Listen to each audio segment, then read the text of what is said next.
عزیزان گرامی، اس سے میں ملتمس ہوں کہ امام بارگاہ کے قریب تشریف لے آئیں، بہت گنجائش ہے، اور حسینی اسکاؤٹ سے گزارش کرتا ہوں کہ مومنین کو اندر بھیجیں۔ حسینی اسکاؤٹ سے گزارش ہے کہ وہ مومنین کو اندر بھیجیں، بہت گنجائش ہے۔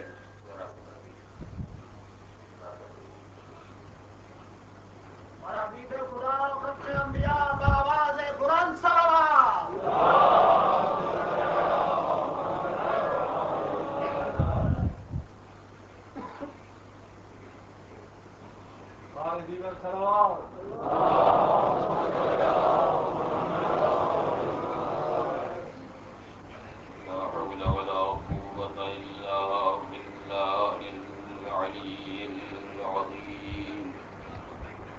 حسبنا الله ونعم الوكيل، نعم المولى ونعم النصير.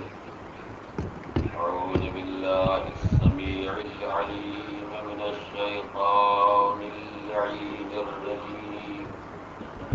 بسم الله الرحمن الرحيم. الحمد لله الذي لم يتخذ ولدا ولم يكن له شريك في الملك ولم يكن له ولي من الذل وكبره تكبيرا.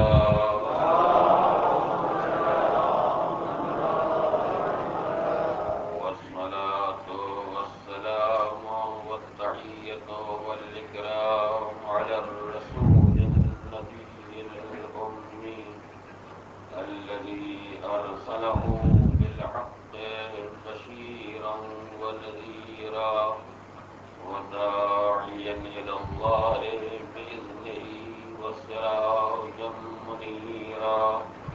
سيدنا ومولانا أبي القاسم محمد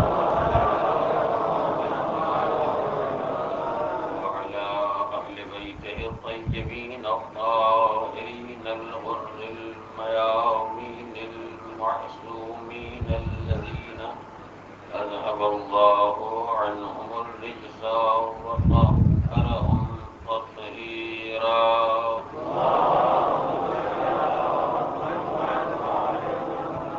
أما بعد، فقد قال الله الحكيم في كتابه الكريم. بسم الله الرحمن الرحيم. لقد أرسلنا رسلنا بالبينات وأنزلنا معهم الكتاب والميزان ليقوم الناس بالقسط وأنزلنا الحديد فيه بأس شديد ومنافع للناس وليعلم الله من ينصره ورسله بالغيب إن الله قوي عزيز. صلوات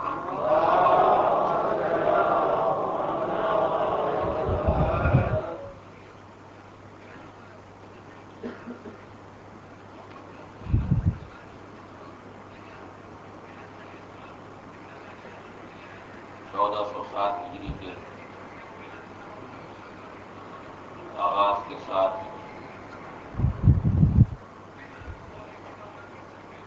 عشر محرم کی جن مجلسوں کا سلسلہ شروع ہو رہا ہے ان کا عنوان بیان اسلام توازن فکر و عمل، اور گزارش یہ کرنا ہے کہ دین الہی کا مقصد ہر دور میں اجتماعی عدل و انصاف قائم کرنا اور انسان کے فکر و عمل میں توازن اور اعتدال پیدا کرنا۔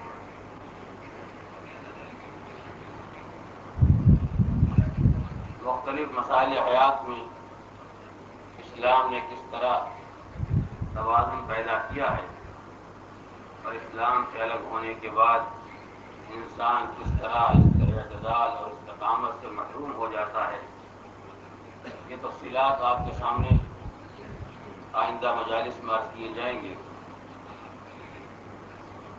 آج کی رات جو محرم الحرام کی پہلی شب جو عالم ایمان میں سلسلہ غم کے آغاز کی رات، اس رات کو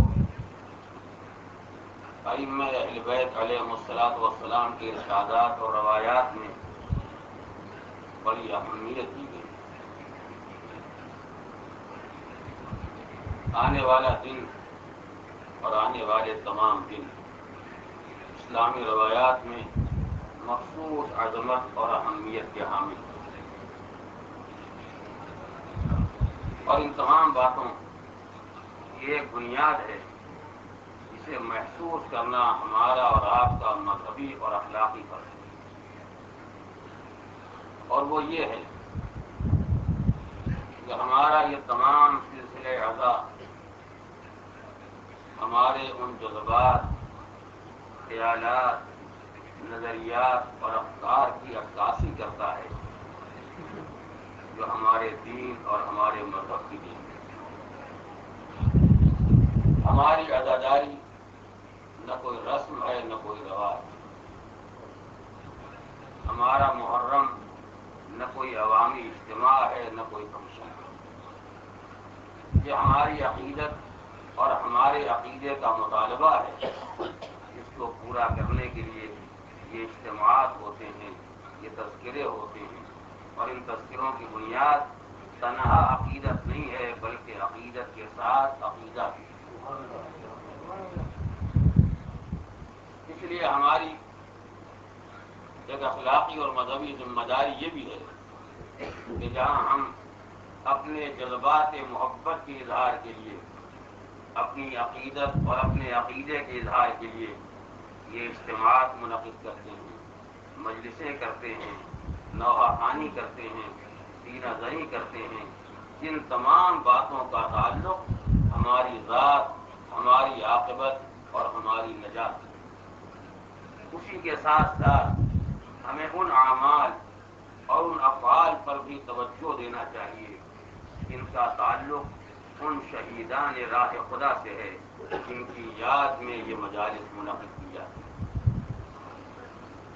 آپ نے دیکھا ہوگا کہ مختلف مناسبتوں اور مختلف مواقع پر جب ہمارے یہاں کوئی نذر ہوتی ہے اور ہم سورہ حمد، سورہ توحید یا قرآن مجید کے دوسرے سوروں کی تلاوت کر کے معصومین کی بارگاہ میں نذر کرتے ہیں تو اس کا ہرگز مقصد یہ نہیں ہوتا کہ وہ ہمارے سورہ حمد کے محتاج ہیں، اس کے ہرگز معنی یہ نہیں ہوتے ہیں کہ وہ ہماری تلاوت یا ہمارے ایصال ثواب کے محتاج ہیں، یا اگر ہم نے ایک سورہ حمد یا 2-4 سورہ قل هو اللہ پڑھ دیے تو ان کے اجر میں، ان کے درجات میں کوئی اضافہ ہو گیا، اور ہم نہ پڑھتے تو شاید ان کے درجات میں کوئی اضافہ نہ ہوتا۔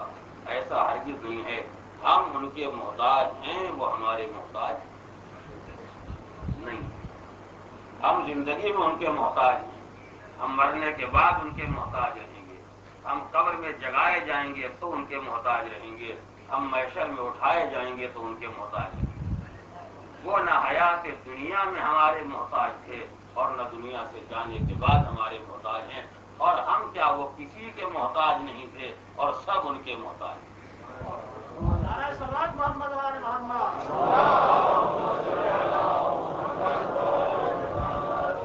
لیکن اس کے باوجود جب ہم معصومین کی بارگاہ میں نظر کرنے کے لیے، ان کی بارگاہ میں پیش کرنے کے لیے تلاوت قرآن کرتے ہیں، اس کا ثواب ان کی بارگاہ میں ہدیہ کرتے ہیں، تو ہماری یہ ذمہ داری ہے کہ ہم عشر محرم میں اور اس کے بعد جب تک سلسلہ ادا قائم رہے شہداء کربلا کی بارگاہ میں نظر کرنے کے لیے ایسا سامان فراہم ہو۔ اسی لیے آپ ائمہ معصومین کی روایات میں دیکھیں گے کہ ماہ محرم کے آغاز کے ساتھ جب پہلی رات آتی ہے جس کو چاند رات کہا جاتا ہے، جب محرم کا چاند نمودار ہوتا ہے تو اس رات کے اعمال میں یہ تعلیم دی گئی کہ صاحبان ایمان کو چاہیے کہ اس رات میں 100 رکعت نماز پڑھیں۔ اس رات میں 100 رکعت نماز پڑھیں، 2 رکعت کر کے 50 مرتبہ 100 رکعت نماز پڑھیں۔ اور آنے والا دن جب آئے ماہ محرم کا پہلا دن تو اس دن روزہ رکھیں۔ کوئی انسان یہ سوچے کہ رات بھر نماز کا محصل کیا ہوگا، یہ دن کو روزہ رکھنے کا محصل کیا ہوگا، یہ وہی انسان سوچ سکتا ہے جو بارگاہ معصومین میں نظر کی اہمیت نہیں جانتا۔ اگر آپ سال بھر یہ جانتے ہیں کہ حمد و قل اللہ پڑھ کے اس کا ثواب ان کی بارگاہ میں نظر کیا جاتا ہے، تو یہ رات بھر کی آپ کی عبادتیں اس کا ثواب شہداء کربلا کی بارگاہ میں نظر کریں۔ یہ روزہ آپ رکھیں گے جو اس کا ثواب ملے گا وہ ان کی بارگاہ میں نظر کیا جائے گا، یعنی جہاں وہ کام ہو رہے ہیں جن سے ہمارے جذبات محبت و عقیدت کا اظہار ہوتا ہے وہاں وہ کام بھی ہونا چاہیے جس کو ان کی بارگاہ میں نظر کیا جائے۔ یہ بھی ایک توازن ہے عبادت اور محبت میں۔ نہ انسان محبت میں اتنا دیوانہ ہو جائے کہ عبادت الہی سے غافل ہو جائے، اور نہ عبادت میں ایسا اللہ والا بن جائے کہ انہیں بھول جائے جنہوں نے اللہ والا بنایا ہے، جنہوں نے مذہب کا سبق سکھایا ہے، جنہوں نے زندگی کرنے کے اصول بتائے ہیں۔ یہی وہ توازن ہے جو میرے آئندہ تمام بیانات کا موضوع ہوگا۔ سلسلے بیان کا آغاز کرتے ہوئے آج یہ گزارش کرنا ہے کہ دین اسلام نے جہاں ہر محاذ زندگی پر توازن اور اعتدال سکھایا ہے، وہاں پہلا مرحلہ انسانی زندگی کا فکر انسانی ہے، انسانی نظریات اور خیالات ہیں جس کو عقیدہ کہا جاتا ہے۔ عقائد کی دنیا میں کتنی افراد و تفریق تھی، عقائد کی دنیا میں کتنی زیادہ روی اور کتنی پستی پائی جاتی تھی۔ دین الہی نے اس محاذ پر بھی اعتدال اور توازن کی تعلیم دی ہے۔ نہ ویسے ہو جاؤ جیسے افراط والے ہو گئے، نہ ویسے ہو جاؤ جیسے تفریط والے ہو گئے، زیادہ اعتدال پر چلو، فکر میں توازن قائم کرو تاکہ صراط مستقیم پر گامزن ہو۔ اب میں آپ کے سامنے اسلام کے جملہ عقائد کی ایک مختصر فہرست رکھنا چاہتا ہوں تاکہ اندازہ ہو کہ ہر عقیدے میں آگے بڑھ جانے والوں نے عقیدے کا حشر کیا کیا، پیچھے رہ جانے والوں نے عقیدے کو کیسے برباد کیا، اور اسلام نے درمیانی راستہ، اعتدال اور توازن کس طرح قائم کیا۔ اس کائنات کا سب سے پہلا مسئلہ ہے وجود پروردگار۔ اس لیے کہ اگر خالقی کو درمیان سے ہٹا دیا جائے تو مخلوق بلا خالق کا کوئی تصور ممکن نہیں ہے۔ ہیں ایسے لوگ دنیا میں پائے جاتے ہیں اور ہر دور میں پائے گئے ہیں، دیوانوں کی کبھی کمی نہیں رہی ہے جن کا یہ خیال تھا کہ مخلوق بلا خالق پیدا ہو سکتی ہے، مگر آج تک کوئی ایک مثال، کوئی بڑے سے بڑا دہریہ نہیں پیش کر سکا کہ جس مثال کے بارے میں یہ دعویٰ کیا جاتا کہ یہ ایک صنعت ایسی ہے جس کا صانع کوئی نہیں، یہ ایک مخلوق ایسی ہے جس کا کوئی خالق نہیں ہے، یہ ایک ایسا عمل ہے جس کا کوئی عامل نہیں ہے۔ ابھی تک کوئی ایسی مثال نہیں پیدا ہو سکی۔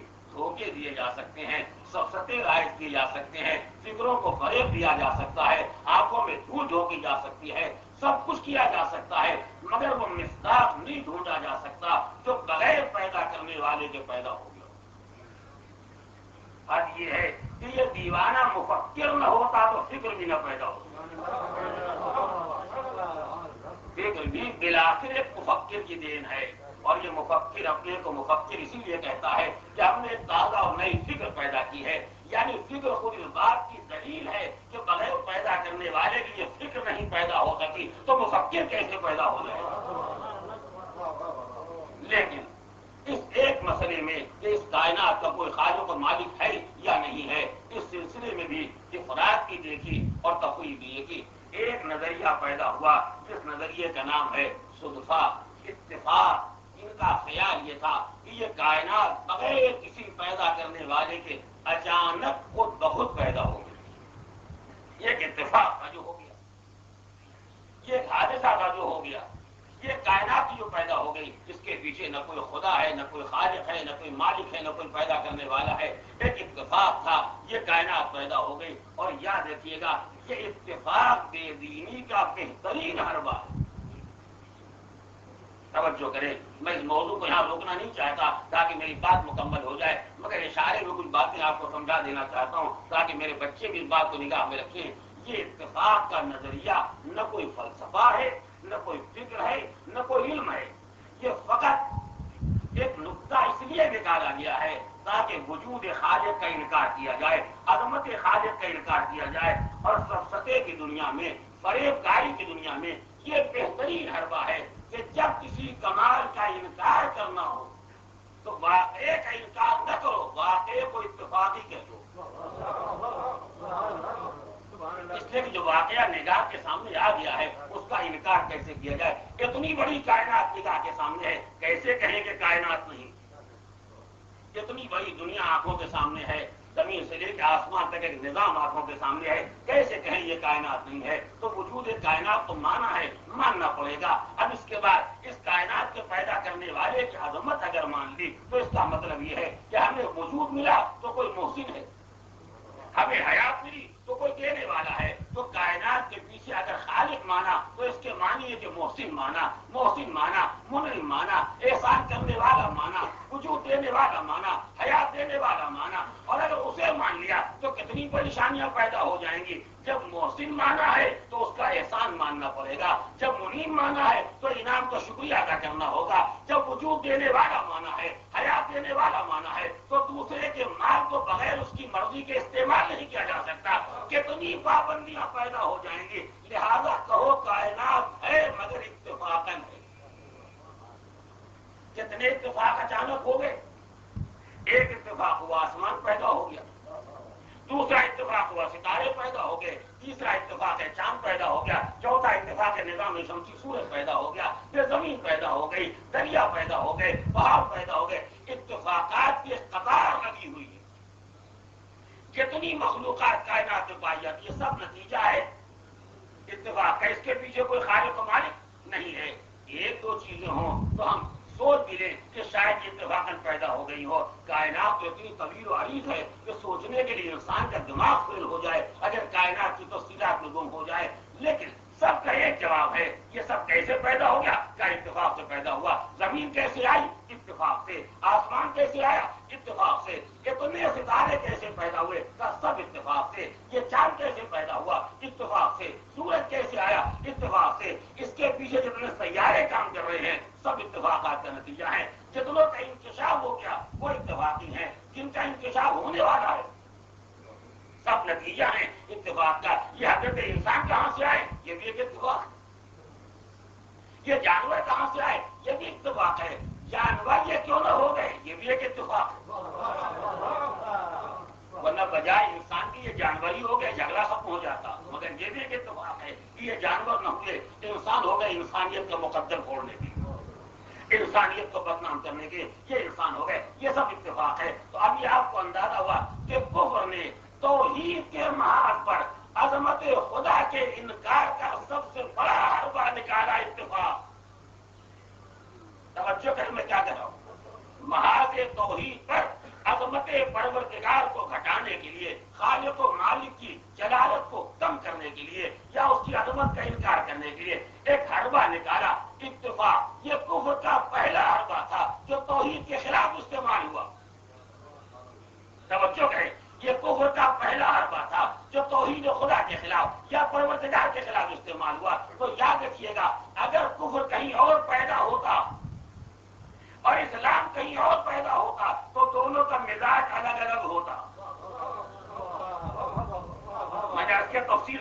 نہیں آپ سوچتے چلیں اگر کفر الگ پیدا ہوتا اسلام کہیں اور جا کے پیدا ہوتا تو اس علاقے کا مزاج الگ ہوتا اس علاقے کا مزاج الگ ہوتا مگر اسے کیا کیا جائے کہ مسلمان اسی سماج میں پیدا ہوئے جہاں پہلے سے کافروں کا قبضہ تھا توجہ کریں مسلمان اسی معاشرے میں پیدا ہوئے جہاں پہلے سے کافروں کا قبضہ تھا جو میں نے احتیاطاً کہا ہے ورنہ بات کو اور واضح کہہ سکتا ہوں مسلمان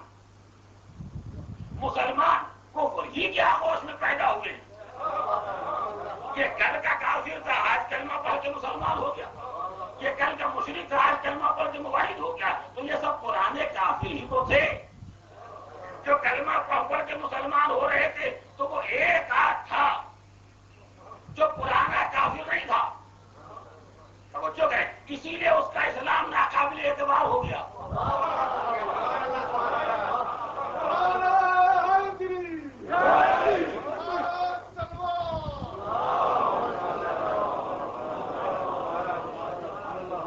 اس لیے کہ اس کی برادری میں کوئی جگہ نہیں تھی لہذا اس کو برادری سے الگ کر دیا گیا تو ظاہر ہے جو پرانے کافر تھے وہی نئے مسلمان تھے جو پرانے مشرک تھے وہی نئے موحد بنے ہیں تو اس کے معنی کیا ہوئے کہ جو انسان 10 سال 20 سال 5 سال 40 سال 50 سال کفر کے ماحول میں رہا ہے کفر کی آغوش میں پلا ہے 50 سال تک کفر کو کرتا ہے 50 سال تک 40 سال کا کافرانہ مزاج رکھتا ہے وہ کلمہ پڑھ کے مسلمان تو ہو سکتا ہے مگر مزاج بدلتے بدلتے کچھ تو وقت لگے گا مزاج میں تبدیلی آتے آتے کچھ زمانہ لگے گا تو جس نے اس بدترین دور میں ایک حربہ سیکھ رکھا ہے جب عظمت کا انکار کرنا ہو تو واقعے کا انکار نہ کرو اتفاق کا سہارا لو جب جلالت کا انکار کرنا ہو تو واقعے کا انکار نہ کرو اتفاق کا لفظ درمیان میں لاؤ تاکہ جلالت و عظمت کا ذکر ہی نہ آنے پائے تو وہی پرانا مزاج لے کے جب کلمہ پڑھ کے مسلمان ہوئے تو جس کی عظمت کا انکار کرنا ہوا جس کی جلالت کا انکار کرنا ہوا ہر جگہ ایک ہی حربہ سامنے آیا اور وہ تھا حربہ اتفاق کا مجمع ایسا تھا کہ اتفاق سے ایک کے علاوہ کوئی تائید کرنے والا نہیں تھا سب کا چپ رہ جانا وہ بھی اتفاق تھا اور ایک کا تائید کرنا وہ بھی اتفاق تھا سب کا سروں سے طائر کو نہ اڑنے دینا وہ بھی ایک اتفاق تھا اور ایک کا کھڑا ہو جانا وہ بھی ایک اتفاق تھا دیوار کعبہ کا شک ہو جانا وہ بھی ایک اتفاق تھا بنت اسد کا چلا جانا وہ بھی ایک اتفاق تھا کسی بچے کا پیدا ہو جانا وہ بھی ایک اتفاق تھا دوبارہ در بن جانا وہ بھی ایک اتفاق تھا ان کا باہر آ جانا وہ بھی ایک اتفاق تھا بچے کا تلاوت قرآن کرنا وہ بھی ایک اتفاق تھا نبی کا استغفار کرنے کے لیے آنا وہ بھی ایک اتفاق تھا یعنی کل کے کافروں نے خدا کی عظمت کا انکار کیا اتفاق کے سہارے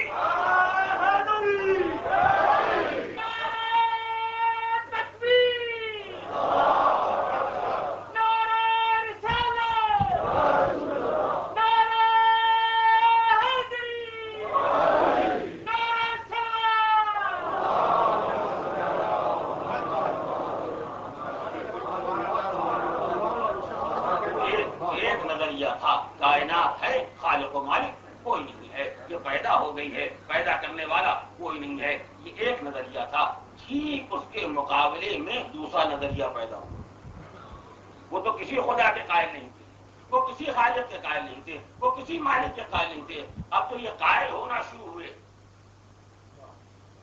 اب اس کے مقابلے میں جو قائل ہونے والے پیدا ہونے لگے جب یہ خدا کے قائل ہوں گے تو اتنا قائل بھی کہ بندگی کے لیے کوئی بچا ہی نہیں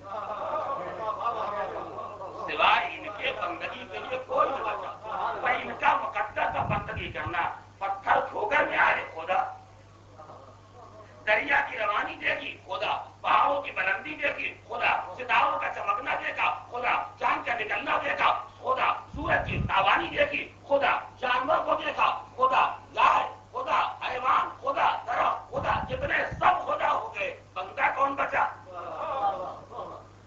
انسان کیا انسانیت کا مقدر ہے جتنے بے جان تھے توجہ کریں جتنے بے جان تھے سب خدا جتنے بے شعور تھے سب خدا جتنے بے عقل تھے سب خدا بندہ رہ گیا بندگی کرنے کے واسطے جو صاحب عقل بھی تھا صاحب شعور بھی تھا صاحب علم بھی تھا صاحب فن بھی تھا اس سے زیادہ توہین انسانیت کچھ اور ہو سکتی ہے کہ بے جان پتھر خدا ہو جائے جاندار انسان بندہ ہو جائے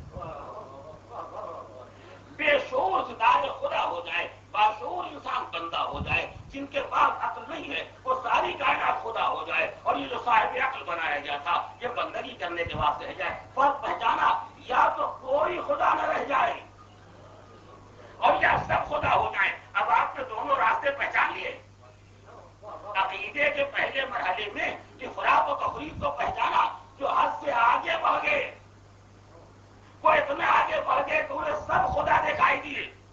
جو پیچھے رہ گئے وہ اتنے پیچھے رہ گئے کہ انہیں کوئی خدا نظر نہ آیا. اسلام نے ان دونوں کے درمیان اعتدال قائم کیا. توجہ کریں, اسلام نے اس فکر میں توازن پیدا کیا. وہ بھی حماقت ہے کہ کوئی نہیں ہے, یہ بھی جہالت ہے کہ سب ہیں. تو پھر درمیان کا توازن کا راستہ کیا ہوگا؟ کہ لا الہ کہتا ہے یہ بہت سے بنانے والے غلط کہتے ہیں, اور الا اللہ کہتا ہے کہ انکار کرنے والے غلط کہتے ہیں. تو یہ اسلام کا کلمہ نہیں ہے, یہ فکر کے توازن کا اعلان ہے کہ جہاں لا الہ میں ایک کی ترتیب ہے, الا اللہ میں دوسرے کی ترتیب ہے. ایک سلام پڑھے محمد علیہ.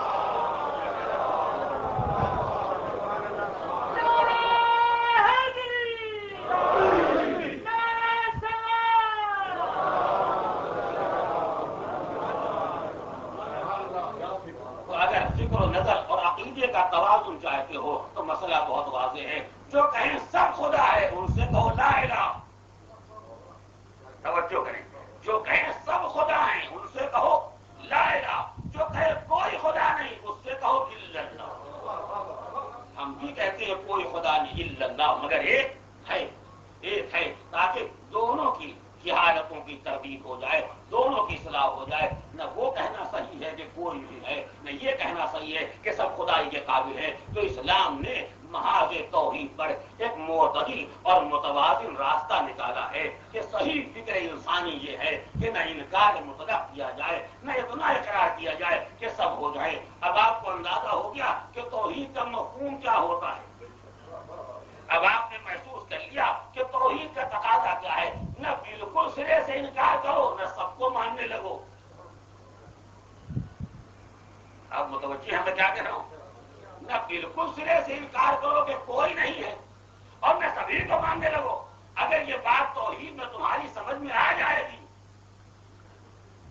تو مذہب میں جتنا آگے بڑھتے جاؤ گے یہ توازن کا راستہ تمہارے ساتھ چلے گا.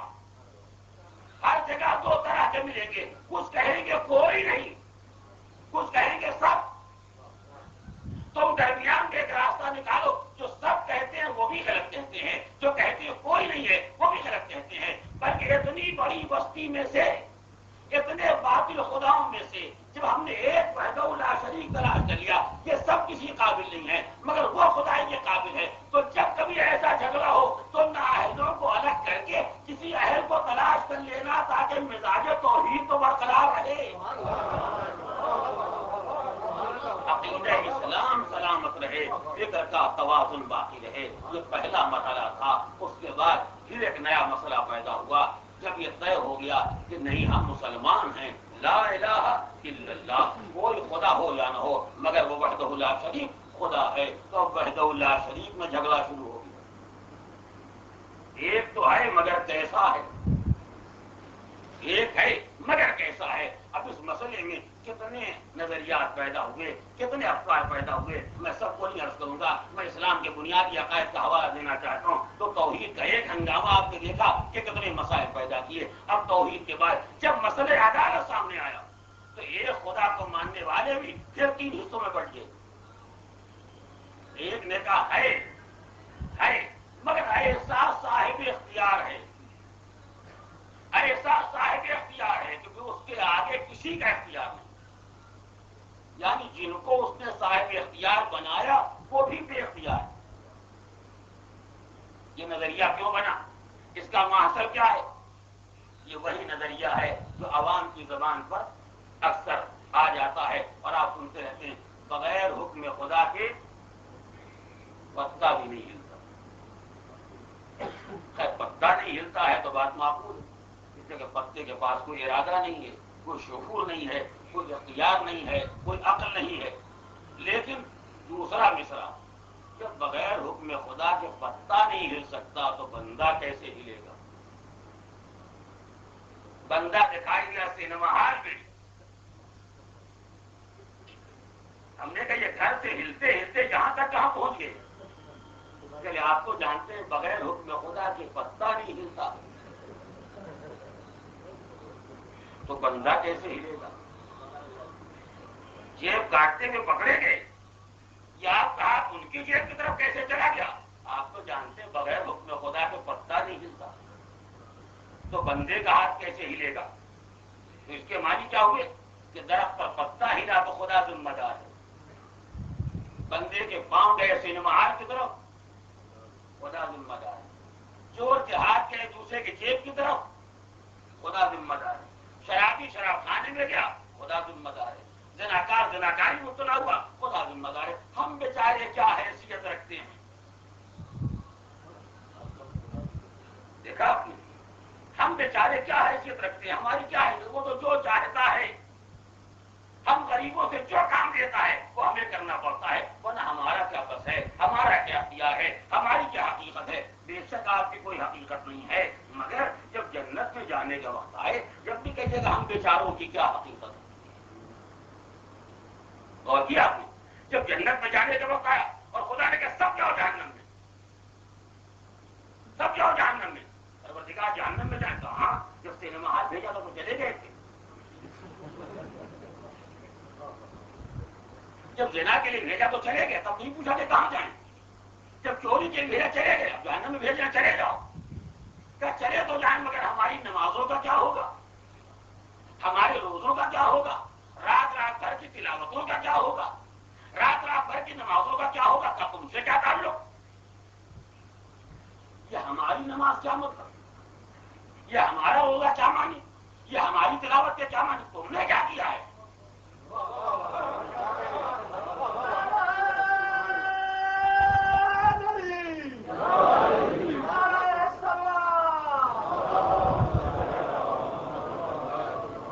تم نے کیا کیا ہے؟ تم نے کوئی کام نہیں کیا ہے، اس لیے کہ بغیر ہمارے حکم کے تو بندہ ہلتا نہیں ہے۔ ہم نے مصلے پر ہلا دیا، نماز ہوگی، ہم نے جیب ہلا دی، زکات نکل گئی، ہم نے جو کر دیا آپ نے کہا آپ نے کیا کیا جس کا جو لینے کے لیے آئے؟ پہلے ٹھیک ہے، اصل مالک تو تو ہی تھا، اصل خالق تو تو ہی تھا، اصلی اختیار تو تو تھا، مگر جو تھوڑا بہت اختیار تو نے ہم کو دے دیا تھا اسی سے تو ہم نے نماز پڑھی تھی، ورنہ کتنے بے دین تھے جو نہیں پڑھتے تھے۔ انہوں نے اپنے اختیار کو صرف کیا نہ پڑھنے میں، ہم نے اپنے اختیار کو صرف کیا پڑھنے میں، لہٰذا ہم کو اس کا انعام ملنا چاہیے۔ کہا جب اختیار کو نماز میں صرف کیا تو انعام ملنا چاہیے، اور جب اختیار کو چوری میں صرف کیا تھا، جب اختیار کو بدکاری میں صرف کیا تھا تو سزا نہیں ملنا چاہیے تھی۔ اگر تمہارا کوئی اختیار نہیں ہے تو انعام بھی تمہارے لیے نہیں ہے، اور اگر انعام کے لیے اختیار کام کر رہا ہے تو سزا کے لیے بھی اختیار کو کام کرنا پڑے گا۔ تو کچھ وہ بنے جو اتنے سیدھے سادے بھولے بھالے ہو گئے کہ ہمارے بس میں کچھ نہیں ہے، جو وہ چاہتا ہے وہ ہو رہا ہے، اور ٹھیک اسی کے مقابلے میں افراد تفریق پہچانی، ٹھیک اسی کے مقابلے میں وہ صاحبان کمال مسلمان بھی پیدا ہوئے جنہوں نے کہا ٹھیک ہے ہم جب تک پیدا نہیں ہوئے تو خدا کے بس میں تھے، نہ پیدا کرتا تو ہم کیا کرتے، وہ پیدا ہو جاتے، نہیں ہو سکتا تھا، اس لیے یہ تو وہ ہے جو اللہ والے، یہ اتفاق والے نہیں، اگر نہ پیدا کرتا تو ہمارے بس میں کچھ نہیں تھا، مگر جب پیدا کر دیا تو اب تو بس ہمارا ہے، اب اس کا کیا اختیار ہے؟ ارے بھائی اس کا اختیار کہاں چلا گیا کہ آخر ہم نے یہ تجربہ کیا ہے کہ جن کو ہم نے پیدا کیا ہے، میں وضاحت نہیں کروں گا، آپ سب سمجھداری کو سمجھیں گے، جن کو ہم نے پیدا کیا ہے جب تک نہیں پیدا کیا تو ہمارے بس میں تھے، ہم شادی نہ کرتے ہمارا اختیار، اور کیا ہم نہ چاہتے یہ پیدا ہو ہمارا اختیار تھا، لیکن جب پیدا ہو گئے ہم کہتے ہیں پورا ہو جاتے ہیں بچوں، اب ہمارا کوئی بس نہیں ہے۔ یہی وجہ جو ہم سے کوئی کہتا ہے آپ کے صاحبزادے بہت ناراض ہیں، ہم بیچارے کیا کریں، ہمارا سارا اختیار تو پیدا کرنے تک تھا، اب وہ غلطی ہو گئی اور یہ پیدا ہو گئے، اب ہم ہو گئے بے بس، اب وہ ہو گئے صاحب اختیار، توجہ کرنا کیا کریں، اب ہو گئے ہم بے بس، وہ ہو گئے صاحب اختیار، جو وہ چاہیں گے کریں گے، جو ہم چاہیں گے وہ نہیں ہوگا۔ کہتے جیسے ایک ہم پیدا کرنے والے اور ایک یہ صاحبزادے، ویسے وہ پیدا کرنے والا اور ہم صاحب، جیسے ان صاحبزادے کی پیدائش سے پہلے اختیار ہمارے ہاتھ میں تھا اور پیدائش کے بعد وہ صاحب اختیار ہو گئے، ہم بے بس ہو گئے، ویسے ہماری پیدائش سے پہلے جب تک ہم کو نہیں پیدا کیا تھا وہ قادر مطلق تھا، وہ صاحب اختیار تھا، اور جب ہم پیدا ہو گئے تو اس کے قبضے سے نکل گئے، اور نکل بھی جانا، جب صاحبزادے قبضے سے نکل جاتے ہیں تو صاحب کیسے قبضے میں رہیں گے؟ لیکن بالکل ایک دوسرے کے مقابلے میں عقائد ہے یا نہیں؟ وہ کہتے ہیں ہمارا اختیار کچھ نہیں ہے، جو ہے وہ کر رہا ہے، اچھا کرتا ہے خدا کرتا ہے، برا کرتا ہے خدا کرتا ہے، ہم کچھ نہیں جانتے، سب کا ذمہ دار وہ ہے، اور یہ ٹھیک اس کے مقابلے میں ہے تو خدا کیا کر سکتا ہے؟ اس نے تو معاذ اللہ پیدا کرنے کی غلطی کر دی، ہم کو پیدا کر دیا، اب وہ ہو گیا بے بس اور ہم ہو گئے صاحب اختیار، کل کائنات ہمارے اختیار میں، جو چاہیں گے کریں گے، اب خدا کچھ نہیں کر سکتا ہے۔ یہ دو متضاد نظریہ بالکل ایک دوسرے کے مقابلے میں، اسی کا نام ہے افراط اور تفریط۔ وہ اتنے آگے بڑھے کہ خدا کو بے بس بنا دیا اپنے اختیار کے آگے، یہ اتنے پیچھے رہ گئے کہ اپنے اتنے سادے بن گئے کہ ہر عمل کا ذمہ دار خدا کو بنایا اور کوئی ذمہ داری لینے کے لیے تیار نہیں ہوئے۔ تو اگر اسلام توازن فکر کا نام ہے، توجہ کا عزیز ہو، اگر اسلام اعتدال کا نام ہے، صراط مستقیم کا نام ہے، تو ان دونوں کے درمیان سے راستہ نکالنا پڑے گا۔ اسی لیے جب صادق آل محمد سے پوچھا گیا مولا آپ بتائیے اسلام اس مسئلے میں کیا کہتا ہے، فرمایا بات تو بہت آگے، لا جبر ولا تفویض، نہ بالکل مجبوری بندے کی کہ کوئی ذمہ داری نہ ہو، اور نہ بالکل اختیار کہ بالکل آزاد ہو جائے، بل امر بین الامرین، ان دونوں کے درمیان ایک متوازن راستہ ہے۔ تو اگر اسلام دین توازن ہے تو اسلام میں جبر والوں کا ساتھ دے گا نہ تفویض والوں کا ساتھ دے گا۔ اسلام کہتا ہے اختیار دینا اس کا کام تھا، ذمہ داری لینا تمہارا کام تھا۔ ایک صاحب پڑھے محمد والے، اختیار دینا اس کا کام تھا اور اختیار کو استعمال کرنا یہ تمہارا کام ہے۔ نیکیوں میں استعمال کرو گے انعام دے دے گا، برائیوں میں استعمال کرو گے سزا دے دے گا۔ اصل صاحب اختیار وہی ہے، مگر جتنا اختیار دے دیا ہے اس کا امتحان بھی لے گا۔ لیبلوکم ایکم احسن عملا، وہ دیکھنا چاہتا ہے کہ حسن عمل کے اعتبار سے کون سب سے آگے ہے۔ تو مسئلے عدالت میں بھی دو راستے پیدا ہوئے، یا ایسا نظریہ بنایا گیا کہ گویا بندہ کچھ نہیں ہے، سب کی ذمہ داری خدا کے سر ڈالی گئی ہے، اور یا ایسا نظریہ بنایا گیا کہ خدا کچھ نہیں ہے، سارے اختیارات گویا ہمارے ہاتھ میں آ گئے ہیں۔ نہیں، اختیار آپ کے ہاتھ میں ہے مگر خدا کا دیا ہوا، اختیار آپ کے ہاتھ میں ہے مگر پروردگار کا دیا ہوا ہے، لہذا حساب بھی وہی لے گا، اس نے عمل کا امتحان بھی وہی کرے گا۔ اور یہاں پر ایک جملہ کہوں تاکہ میری بات بچوں پر بھی واضح ہو جائے، اور وہ یہ ہے کہ اس درمیانی راستے کی نشاندہی مذہب نے کی، اس درمیانی راستے کی نشاندہی خود پروردگار نے کی، اور وہ کیسے نشاندہی کی؟ کہ تم بڑے آزاد، بڑے صاحب اختیار، کتنے اونچے نیچے ہو جاؤ، عوام بنو حکام بنو، رعایا بنو بادشاہ بنو، بندے بنو خدا بنو، یہ سب میں تمہیں اختیار ہے، مگر دو باتوں میں تمہارا کوئی اختیار نہیں ہے، کب آنا ہوگا، کب آنا ہوگا اور کب جانا ہوگا، اس میں کسی کا اختیار نہیں ہے۔ تو آنا بھی ہمارے اختیار میں ہے اور جانا بھی ہمارے اختیار میں ہے، باقی درمیان میں تم کو اختیار ہے، چاہے بندے بن کے رہو چاہے خدا بن کے رہو، مگر جب ہم لے جانا چاہیں گے تو کسی خدا میں بھی اتنی ہمت نہیں ہے وہ کہے کہ نہ جائیں گے۔ اسی لیے بندے کو اگر اتنا مجبور دیکھا کہ وہ بیٹھنے کی اجازت نہیں پا رہا ہے، تو خدا کو بھی اتنا مجبور دیکھا کہ خشکی تک جانے کی اجازت نہیں مانگ رہا، چاہے کہ خشکی تک چلا جائے میں اپنی خدائی کے، اور اس کے بعد وہاں جا کے مر جائے، اتنی اجازت نہیں ہے۔ جو اس طرح خشکی بجا کے مرے گا تو مرنا کہاں جائے گا، یہ میں اپنی زبان کے اگلے کہہ رہا ہوں، خشکی بجا کے مرے گا تو فرعون کا مرنا کہاں جائے گا، اور یہاں مرے گا تو ڈوب مرنا کہاں جائے گا۔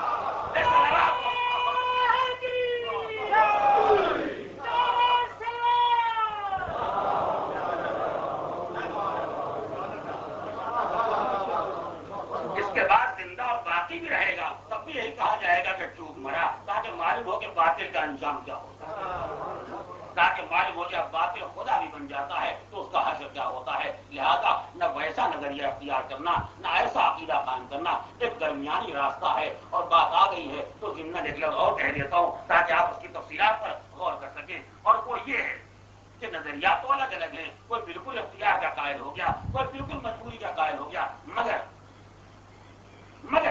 مجبوری کے نظریے کی حوصلہ افزائی ہر دور میں حکومتوں نے کی. یہ میں نے جملہ آپ کے حوالے کر دیا ہے، شوق ہو دل چاہے تو کتابیں پڑھیے گا، آپ کو معلوم ہو جائے گا. جتنے سرکاری ملا تھے، جتنے سرکاری عالم تھے، جتنے سرکاری مفتی تھے، جتنے سرکاری بڑے لوگ تھے، سب نے ہر دور میں نظریے جبر کی ترویج کی. کیوں؟ راز تو بالکل واضح ہے. اس لیے کہ اگر سرکار اپنے کسی کام کی ذمہ داری لینے کے قابل ہوتی، اگر حکومت کسی دور میں اپنی برائیوں کی ذمہ داری لینے کے قابل ہوتی تو یہ نظریہ بنایا ہی نہ جاتا. مگر وہ تو علم اور مال میں ایک مصالحت ہو گئی. توجہ کریں، علم میں اور دولت میں، ریاست میں ایک مصالحت ہو گئی. ہم برائیاں کرتے جائیں، تم یہ کہتے جاؤ کہ بندہ مجبور ہے.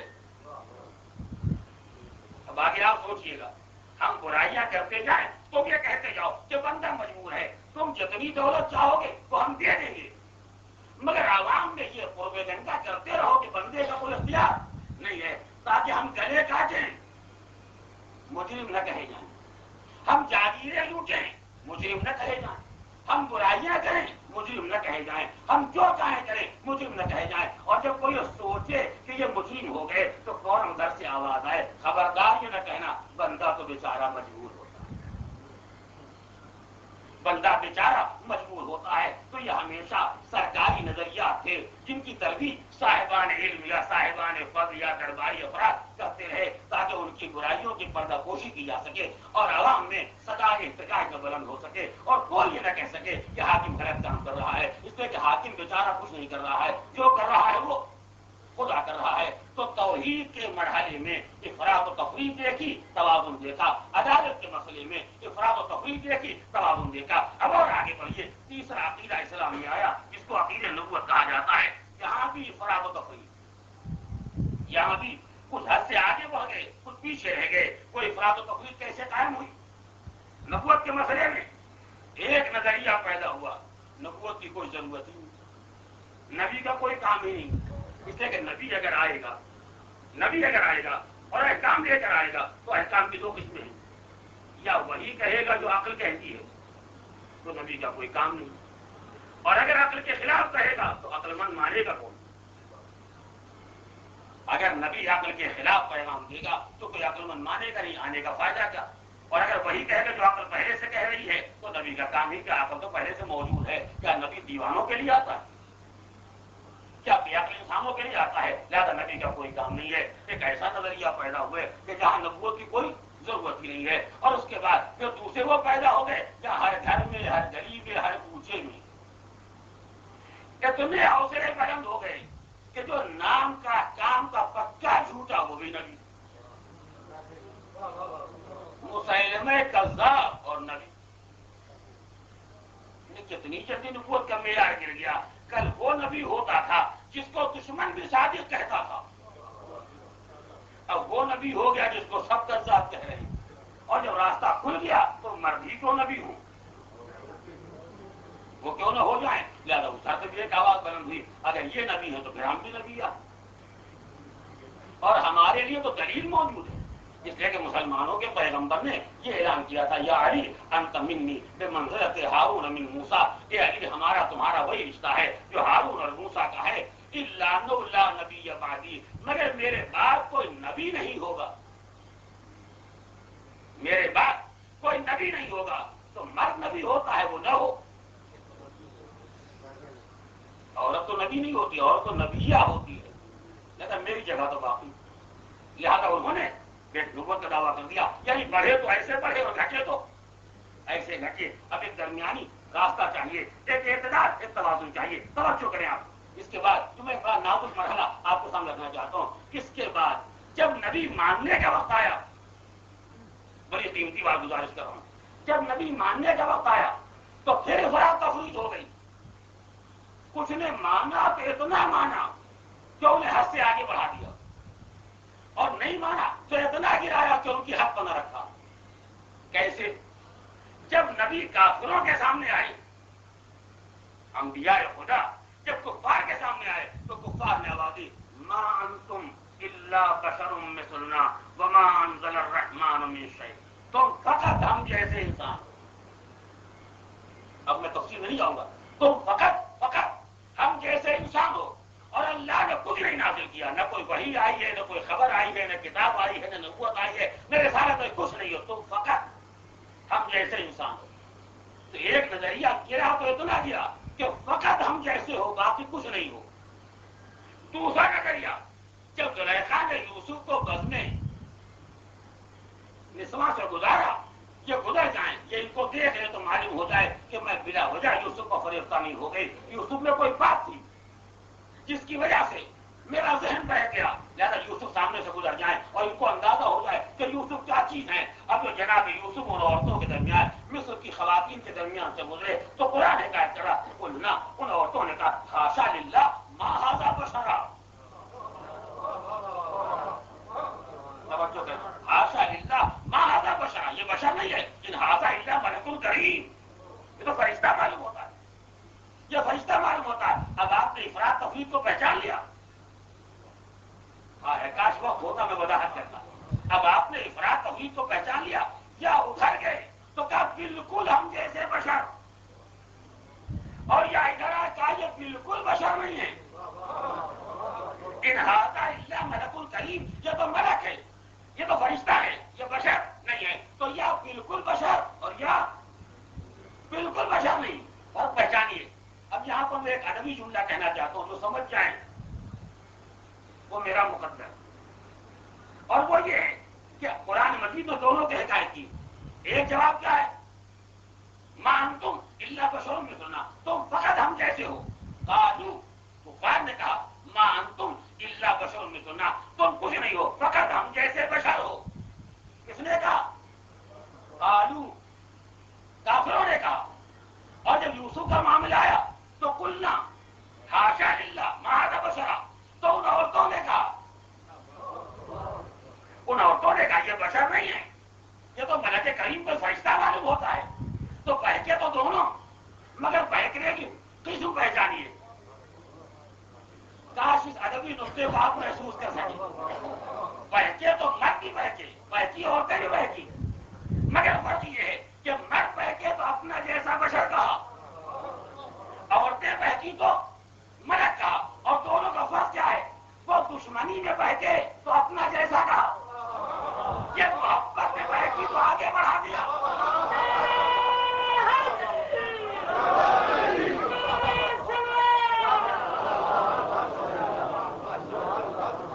یہ محبت میں بہکی تو حد سے آگے بڑھا دیا. کہا یہ بشر نہیں ہے، یہ تو ملک کریم ہے، یہ کوئی فرشتہ ہے. تو یاد رکھیے گا ہم کسی بہکنے والے کی حمایت نہیں کرتے. اگر کوئی بہک کے بڑھائے تو ہم اس کے بھی خلاف ہیں، اور بہک کے گھٹائے تو اس کے بھی خلاف ہیں. لیکن اتنا ہم پہچانتے ہیں کہ بڑھاتا وہ ہے جو محبت میں بہکتا ہے، گھٹاتا وہ ہے جو دشمنی میں بہکتا ہے. تو جس نے کل نبی کو اپنا جیسا بشر کہا تھا وہ بہکا تھا، مگر دشمنی میں بہکا تھا، محبت میں نہیں بہکا تھا.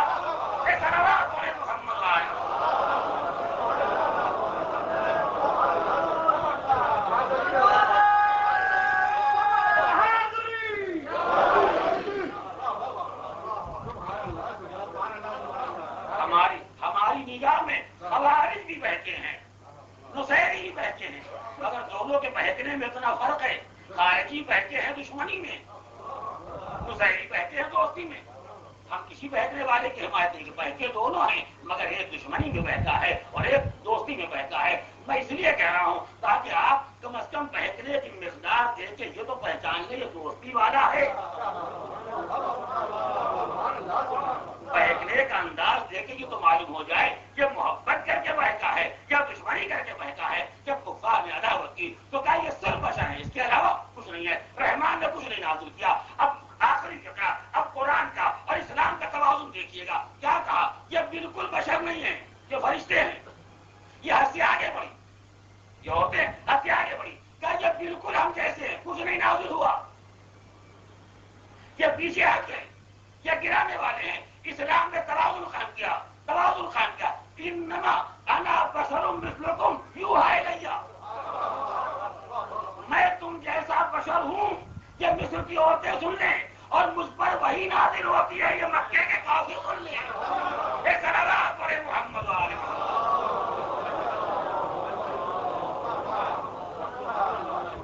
میں بشر ہوں مگر وہ بشر جس پر وہی نازل ہوتی ہے، جس کو منزل وہی بنایا گیا ہے. لہٰذا نہ ویسا ہوں جو ان کا خیال ہے، نہ ایسا ہوں جو ان کا خیال ہے. درمیانی رابطہ، توازن اور اعتدال کا یہ ہے کہ مجھے بشر مانا جائے مگر وہ بشر مانا جائے جس پر وہی نازل ہوتی ہے، جو منزل وہی ہے. اور یہیں سے سلسلہ معلوم ہو گیا. قرآن نے کہا، کافروں نے کہا یہ رسول ہیں، یہ رسول نہیں ہے، یہ بشر ہیں. وما انزل الرحمن من شیء، اور خدا نے کچھ نہیں نازل کیا.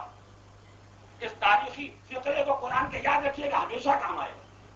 کافروں نے کیا کہا؟ یہ انبیاء، یہ مرسلین، یہ سب خالی بشر ہیں اور خدا نے کچھ نہیں نازل کیا. تو یاد رکھیے گا، تنزیل خدا کا انکار یہ کافروں کا نعرہ ہے. عزیزوں میرے جملے تو برباد نہ ہونے دیے گا. خدا سے کچھ نازل ہونے کا انکار یہ کافروں کا نعرہ ہے، مسلمان کا نعرہ نہیں ہے. اب دربار شام سے آواز آ رہی ہے، یہ سب بنی ہاشم کا کھیل ہے، خدا نے کچھ نہیں نازل کیا. اب اسے مسلمان کہا جائے یا کافر؟ جب تک قرآن میں یہ آیت موجود ہے اور جب تک اسلام میں یزید کا نعرہ موجود ہے، کربلا تو مسلمانوں کی جنگ نہیں ہے. اس طرح پڑھے محمد علیہ وسلم.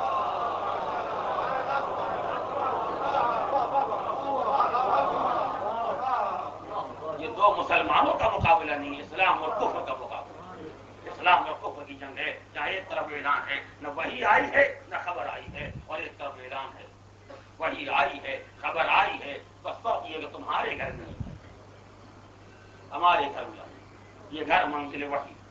آج بھی دیکھیں آپ مسجد پیغمبر کے برابر میں، اور اب تو مسجد پیغمبر کے حدود کے اندر ایک ہی دروازہ، ایک ہی جگہ. پوچھیں کون سی جگہ ہے؟ کیا یہ مقام جبریل ہے؟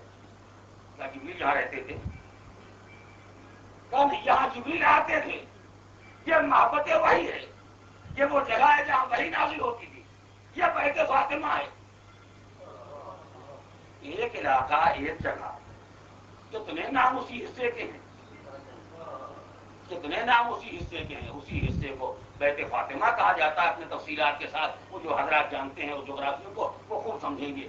وہی علاقہ محبت وہی ہے، وہی مقام جبریل ہے، وہی باب جبریل ہے. وہیں سے آتے ہیں، وہی حاضر ہوتے ہیں. یعنی وہی آئی ہے، مگر جس کے گھر میں نہیں آئی وہ انکار کرے گا. مگر جن کے گھر میں وہی نازل ہوتی رہی ہے. اور اسی لیے پیغمبر اسلام کے انتقال کے بعد جب بیٹی نے باپ کا مرثیہ پکڑا تو اپنے تمام آرام میں، محن میں، اپنے تمام مصائب میں اس کا ذکر کیا کہ پیغمبر کے اٹھ جانے سے انقطع عن الوحی، سلسلے وحی منقطع ہو گئے. یعنی اس کا احساس مسلمانوں کو ہونا چاہیے کہ پیغمبر کا غم فقط ایک باپ کا غم نہیں، پیغمبر کا غم فقط ایک باپ کا غم نہیں ہے کہ سوچوار وقت میں کہہ رہا ہوں. پیغمبر کا غم انقطاع وحی کا غم، سلسلے وہی منقطع ہو گیا. کم از کم سارے مسلمانوں کو اس کا احساس ہونا چاہیے. نبی نے اپنے کو امت کا باپ کہا ہے. ہر مسلمان کو اپنے کو یتیم سمجھنا چاہیے جب پیغمبر دنیا سے اٹھ جائیں. اس کے معنی کیا ہے کہ ایک فاطمہ کا باپ دنیا سے اٹھ جائے تو وہ روئے، اور ساری امت کا باپ اٹھ جائے تو امت آگے کہے نہ رو، ہمارے کاروبار میں خلل ہوتا ہے. کتنا پرانا نعرہ ہے.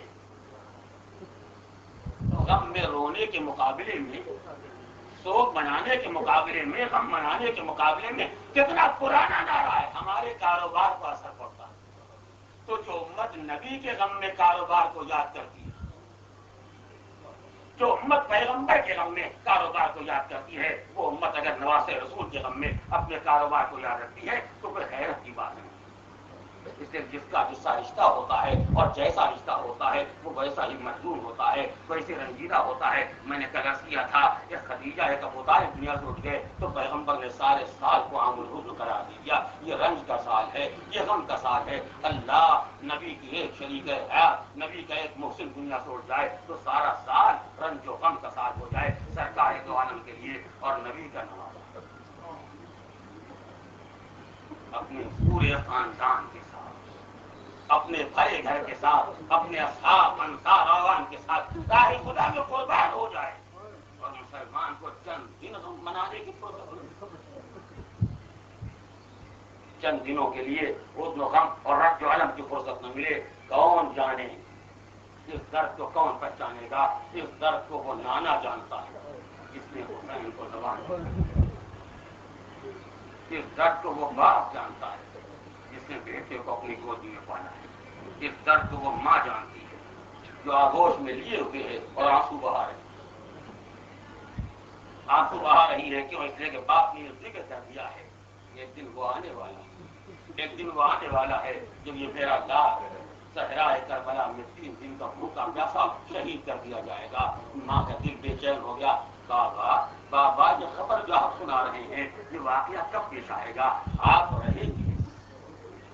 فرمایا بیٹی یہ واقعہ اس کو پیش آئے گا جب نہ میں رہوں گا، نہ ابو الحسن رہیں گے، نہ تم رہو گی، نہ میرا حسن رہے گا۔ تو یہ سننا تھا سلسلے غم کا آغاز کرنے والوں، ایام عذاب کی پہلی مجلس میں شرکت کرنے والوں۔ زہرا نے عجب سوال اٹھایا، بابا آپ نہ رہیں گے، ابو الحسن نہ رہیں گے، میں نہ رہوں گی، میرا حسن نہ رہے گا، تو میرے لال کی سب عزا کون بچھائے گا؟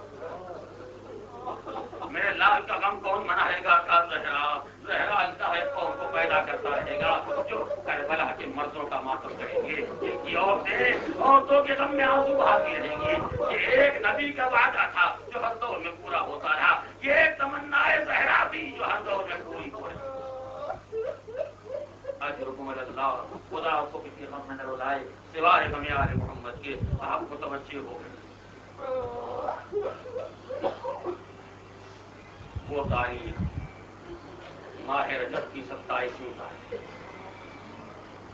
جب فرزند رسول الثقلین مسجد پیغمبر میں تشریف فرما ہے، مشغول عبادت ہے، اور ایک مرتبہ حاکم مدینہ کا پیغام آتا ہے، آپ کو دربار میں طلب کیا گیا ہے۔ ابن زبیر موجود، ابن زبیر نے کہا فرزند رسول میرا خیال یہ ہے کہ آپ دربار میں نہ جائیں، اس لیے یہ نصف شب کا وقت دربار کا وقت نہیں ہوتا ہے، اس کو اچانک طلب کیا جانا اس کا مطلب یہ ہے کہ اس کے پیچھے کوئی مقصد ہے، اس کو جانا صلاح نہیں ہے، مناسب نہیں معلوم ہوتا۔ فرزند رسول نے کہا تمہیں نہ معلوم ہوگا مگر مجھے معلوم ہے، میں جانتا ہوں ان کے باغی تاغی سرکٹ بادشاہ نے انتقال کیا ہے اور اس کی جگہ پر اس کا بیٹا حاکم ہو گیا ہے، میں جانتا ہوں مجھے کیوں طلب کیا گیا ہے اور کیوں بلایا جا رہا ہے، لیکن بہرحال میں چاہوں گا کہ آپ سمجھ لیجئے، حالات کو پہچان لیجئے، اس کے بعد جانے کا ارادہ کیے۔ فرمایا کچھ بھی ہو جائے مجھے بہرحال دربار میں جانا ہے۔ بس ارباب اعضاء یہ کہہ کے مسجد سے اٹھے، بیت الشرف میں داخل ہوئے، آئے اور کہا بہن میں دربار میں جا رہا ہوں،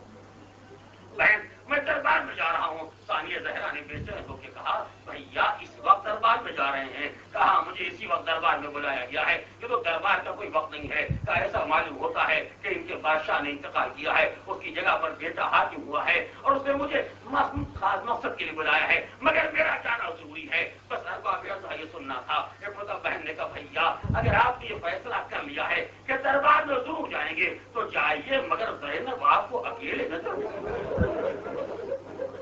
بہن آپ کو تنہا نہ جانے دے گی، آپ متوجہ انشاءاللہ بہت مصاب ہوں گے، بہن آپ کو تنہا نہ جانے دے گی۔ تو یہ سننا کہ فتاوی عباس، علی اکبر، قاسم اور محمد، بنی ہاشم کے شیروں، ہاشمی نوجوانوں کہاں ہو؟ آقا دربار میں جا رہے، خبردار مولا اکیلے نہ جانے پائے۔ تو یہ سننا تھا ہاشمی جوان، بنی ہاشم کے نوجوان اٹھے، تلواروں کو سنبھالا، آقا کے ساتھ چلے۔ روایت کا فکرہ ہے آگے آگے فرزند رسول اور پیچھے پیچھے 30 جوان بنی ہاشم جا رہے ہیں۔ جب دارالعمارہ کے دروازے پر پہنچے تو فرزند رسول نے کہا دیکھو مجھے بلایا گیا ہے، تمہیں نہیں بلایا گیا، تم یہی دروازے پر ٹھہر جاؤ، میں جاتا ہوں دیکھتا ہوں کیا صورتحال پیش آتی ہے، اس کے بعد اگر میری آواز بلند ہو جائے تو تم بغیر کسی کی اجازت کے میں اجازت